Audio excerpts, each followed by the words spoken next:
Vous l'avez vu dans le titre, on va parler d'un type de billet que beaucoup de gens ne connaissent pas, mais qui pourrait être parfois très utile, même si pour vous, si vous n'avez pas prévu de faire un tour du monde, ce sont ce qu'on appelle les billets Round the World, donc billets tour du monde. Soyez les bienvenus à bord.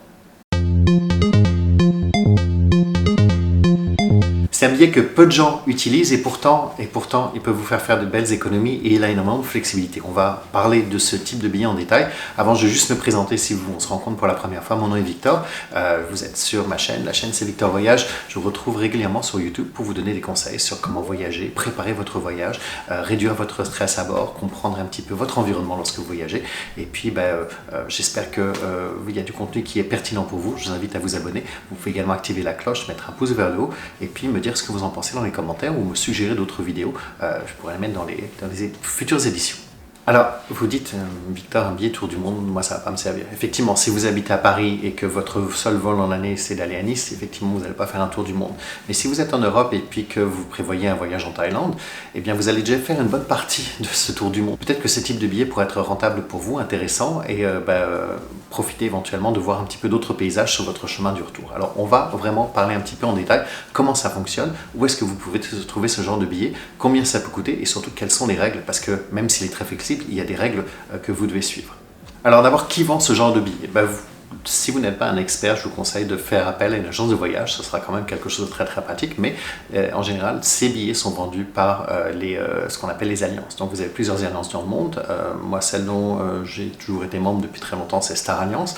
En Europe, vous avez Lufthansa et son groupe, donc Suisse par exemple. Vous avez en Amérique du Nord United, Air Canada. Si vous êtes en Asie, vous avez plusieurs compagnies comme Asiana. Vous avez aussi All Nippon qui est au Japon. Enfin, vous avez plusieurs compagnies qui peuvent vous aider et donc qui vont tout consolider dans un seul billet et vous rendre le voyage plus facile. Vous avez aussi SkyTeam, donc si vous êtes en France, vous connaissez bien sûr Air France, vous avez KLM, en Amérique du Nord vous avez Delta, en Asie, en Pacifique Sud vous avez Qantas, vous avez je crois Cathay Pacific qui fait partie aussi de SkyTeam, donc vous avez aussi, voici les plus grosses compagnies, il y en a beaucoup d'autres, mais je vous donne vraiment les gros noms. Et puis il existe la troisième alliance qui s'appelle One World, donc des principaux membres ça va être British Airways, vous avez Qatar, vous avez American Airlines, et là je me rends compte que je vous ai dit que Qantas faisait partie de SkyTeam, et non, Qantas fait partie de One World, pardonnez-moi. Donc vous avez quand même de très très gros joueurs, et ensemble ils vont vous vendre un billet qui va vous permettre de faire le tour de la planète. Alors, comment ça fonctionne? Bon, les règles changent un petit peu d'une alliance à l'autre, mais en général, vous avez quelques grands principes qu'on va retrouver un petit peu partout. La première, c'est que vous devez toujours aller dans la même direction. Donc, dans mon exemple, je vais dire qu'on part de l'Europe. Eh bien, si vous commencez à aller vers l'Est, donc vous vous dirigez par exemple vers Bangkok, vous pouvez vous arrêter en Europe, vous pouvez continuer vers l'Asie, vous allez faire l'Asie, puis ensuite vous allez faire l'Amérique du Nord et ou l'Amérique du Sud, vous pouvez faire l'une ou les deux, et ensuite, vous allez rentrer vers l'Europe. Donc, ça, c'est vous partez vers l'Est. Si vous décidez de partir dans l'autre sens, de l'Europe, vous allez partir vers l'Amérique du Nord ou l'Amérique du Sud, ensuite faire le Pacifique ou l'Asie, et ensuite rentrer vers l'Europe. Donc toujours dans une seule direction, mais vous ne pouvez pas revenir en arrière.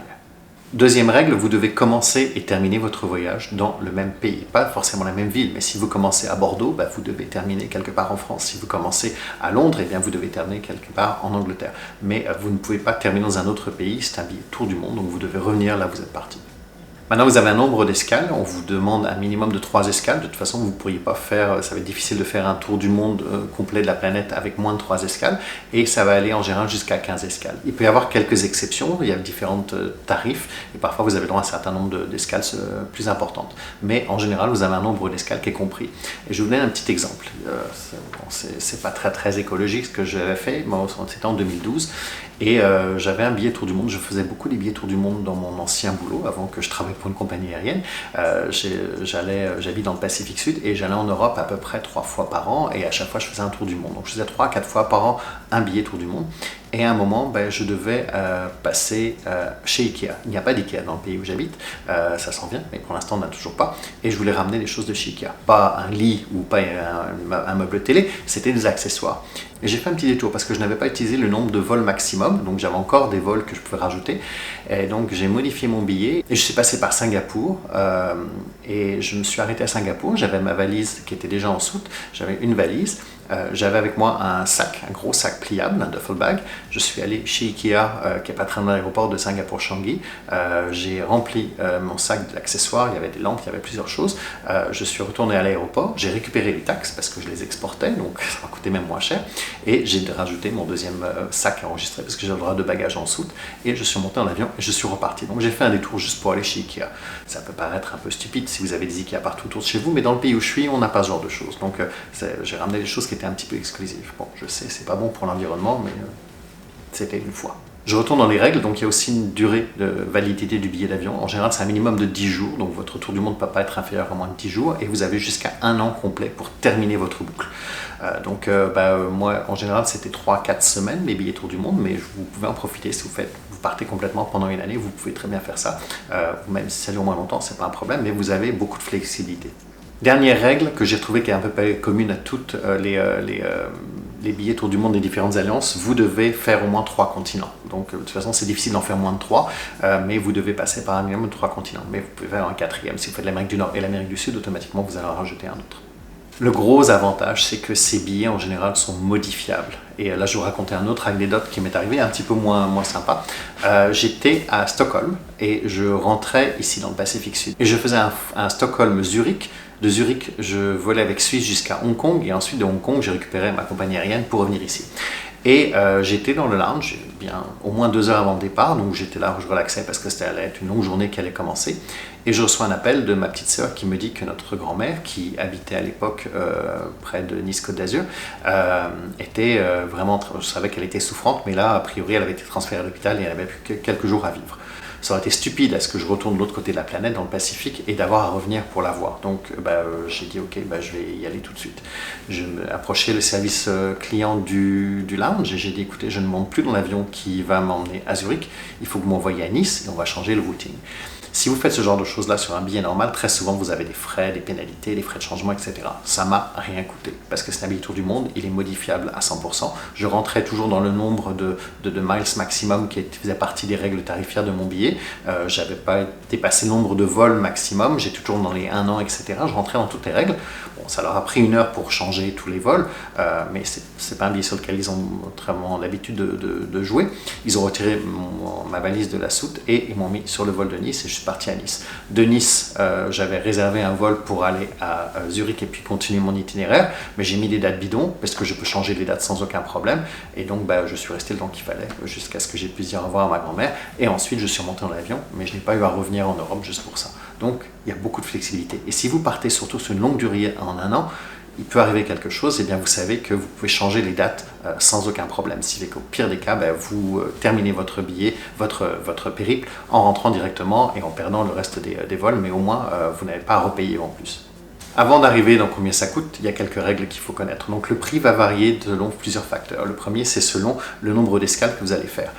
Dans le cas du billet de Star Alliance, j'avais le droit à 15 ou 16 vols, mais il y avait un nombre de miles maximum. Donc à chaque fois que je rajoutais un vol, on calculait le nombre de miles. Et si je ne dépassais pas, je pense que c'était les 28 000, j'étais sur un certain palier tarifaire. Après, il y avait un jusqu'à 31 000 et après jusqu'à 35 000. Donc ils vont calculer le nombre de miles que vous allez parcourir en avion.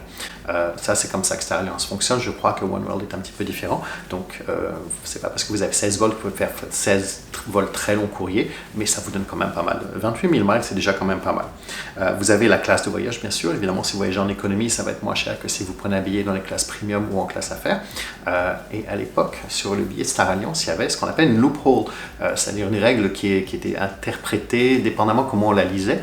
Et maintenant, ça a changé. Donc, ne me demandez pas comment ça fonctionne, mais je sais que sur plusieurs compagnies, dans mon billet tour du monde, j'avais juste à payer un supplément de 200 $ et automatiquement, j'étais en classe affaires et j'avais le nombre de miles qu'on gagne en classe affaires parce qu'on en gagne plus, alors que j'avais juste payé un 200 $ de plus. Simplement parce que la règle n'était pas écrite dans un langage qui était très très clair et dépendamment comment on l'interprétait. Je peux vous dire que j'en ai profité de cette erreur-là parce que j'avais trouvé quelqu'un qui réservait et que ça fonctionnait, mais non, en fait, la règle aurait dû être lue différemment. En fait, si j'étais en classe affaires, si j'allais sur cette compagnie-là et j'étais sur certains types d'avions, par exemple les A380, automatiquement, je devais payer un supplément de 200 $. C'est pas un surclassement, c'est un supplément.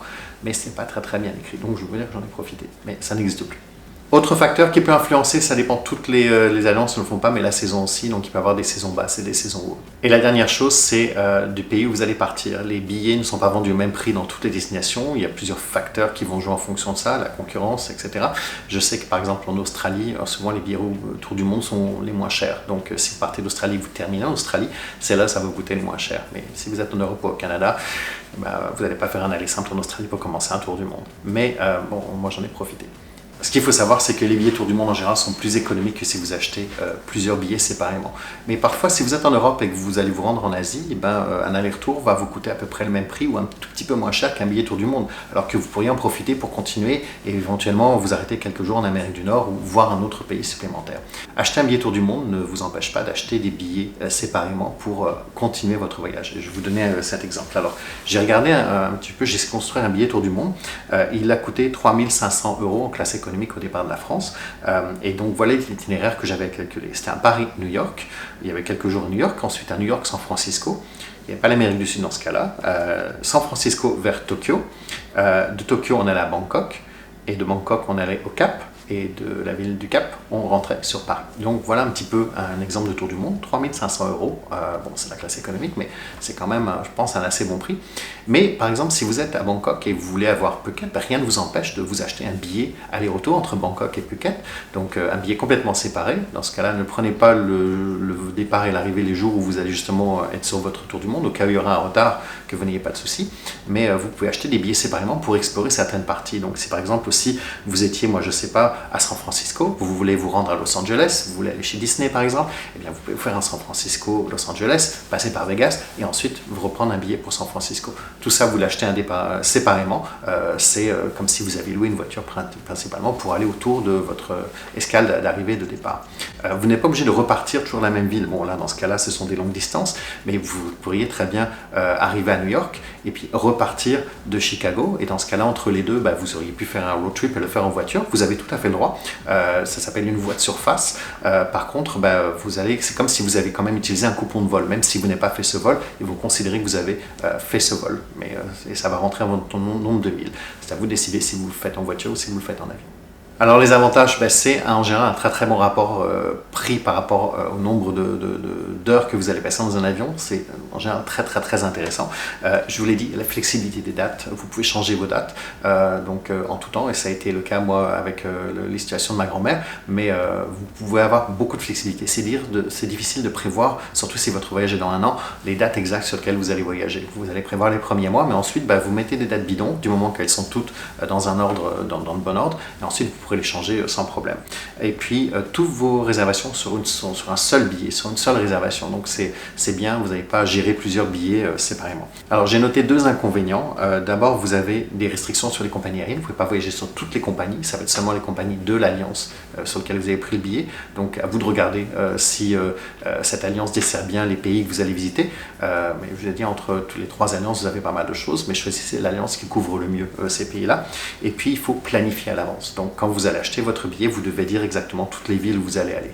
Ensuite, je vous ai dit, vous allez pouvoir éventuellement faire quelques modifications et puis vous allez pouvoir changer les dates. Mais il faut déjà que vous ayez une très bonne idée de là où vous allez partir. Vous savez où vous arrivez, parce que c'est le même pays où vous êtes parti, mais aussi de quelle ville vous allez voir et dans quel sens. J'espère que vous avez appris quelque chose sur cette vidéo. Je crois que je n'avais jamais parlé vraiment des billets tour du monde.